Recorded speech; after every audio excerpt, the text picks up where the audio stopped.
Hey guys, Mace40 here. Well, today's video, and it is Sunday, it's going to be about a little bit of everything, sort of in the same area, but sort of spread out. The first thing I want to talk about is policing your kids on Xbox or any other gaming system that allows you to play with other people online. Because I've done videos about this before. You'd be surprised on what your kids are saying to people, because there's a lot of racial slurring. They get in there with other kids from other nations and nationalities, and they're calling them, names that ain't appropriate, racial names, and they get in fights on there. I've been in groups that they just bicker and care. Whenever I come into a group of kids, and the first thing they do, they hear my voice, which, I'm Kentuckian, so I got that accent, and they're like, oh, look, it's a country bumpkin redneck, and they start in on you. I usually just mute them, or I just leave the party altogether.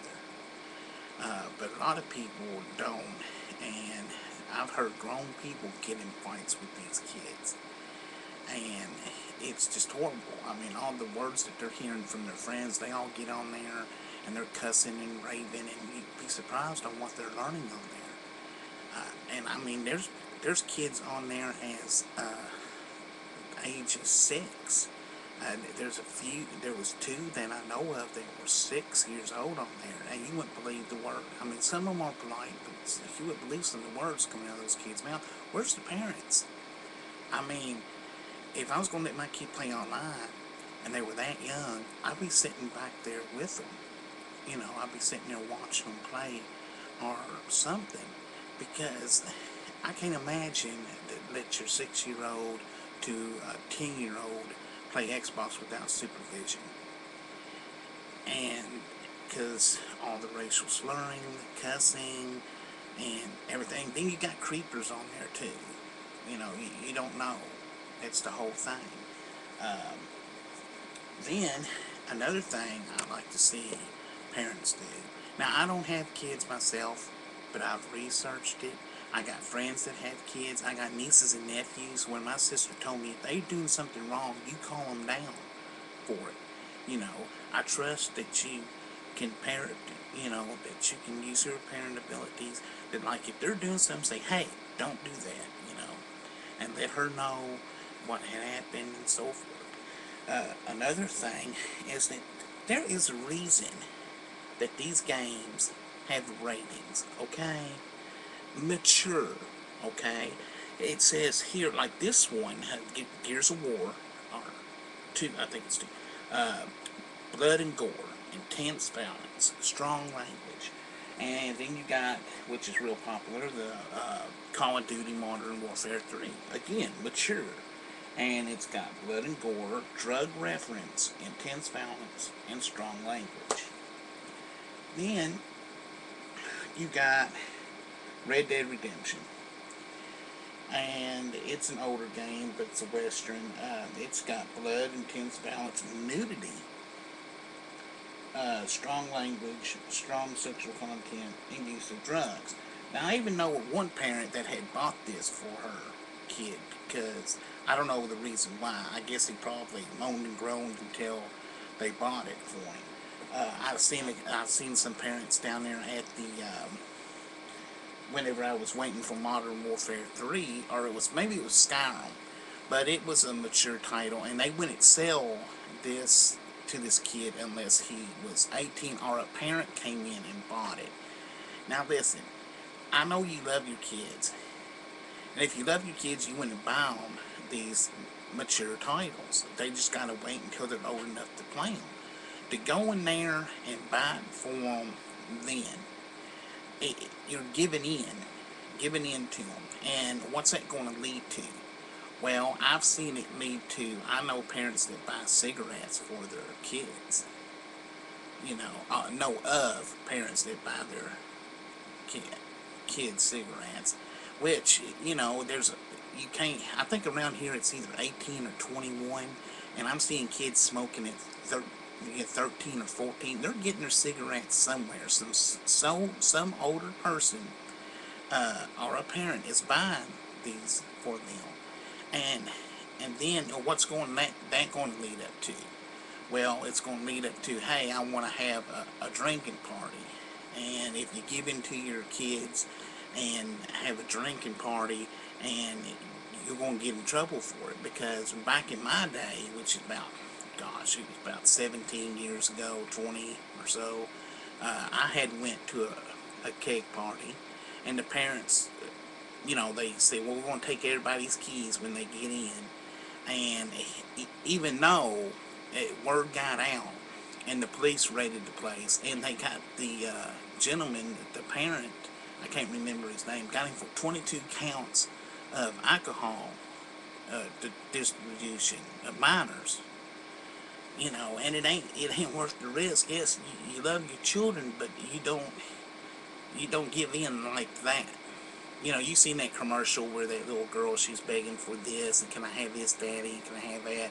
And then when it came to, hey, can we have a cake party? And he goes, absolutely not. And that's when she goes, you never let me have anything. Well, he's gave up all the way up to that point, and then when he puts his foot down, that's usually what they do. They try to put the guilt trip on you, and you don't want them to do that. You just need to tell them it's for their own good. That's just like, as soon as kids can form a sentence, when they're itty bitty, 2, 3 years old, you ask them, did you do that? Well, they're going to lie. They're going to say no, because they know if they say yes, they're going to get in trouble. So you got to pressure them on that. Even though that you don't want to, you love them, you pressure them into confessing, because that's going to teach them a lesson. Kids can lie at an early age. They can manipulate at an early age. They can throw little fits. I've seen this little video on America's Funniest Videos, where this little kid, wherever they went, the little kid would stop crying, get up, walk in there, and as soon as he seen the parent, he'd fall on the floor and start crying again. That's a perfect example of manipulating. And I just don't see how some of these, little girl that used to live next door, she's smoking, and she's been smoking since she's like 13, and I like to know where she's getting these, either 13 or 14, she's almost 16 now. I don't see, her parents has to be buying the cigarettes for them, because they both smoke too, and I don't know, that's my assumption. I'm not trying to point fingers, but, we need to, I don't know, it just seems like there's a lack of parenting. Another thing is that, of course, you're doing the best you can. I mean, I'm not saying you're not trying at all. It's just that you also got to know where your kids are. And, of course, they're going to lie to you. Well, I'm over Susie's. We're over there playing a board game or studying. And actually, they're in a car running around with boys or girls. And, and you always hear about accidents. As soon as a kid gets a license, he goes out and he gets a little wild, especially if he's got a car, especially if the parents buy him a muscle car.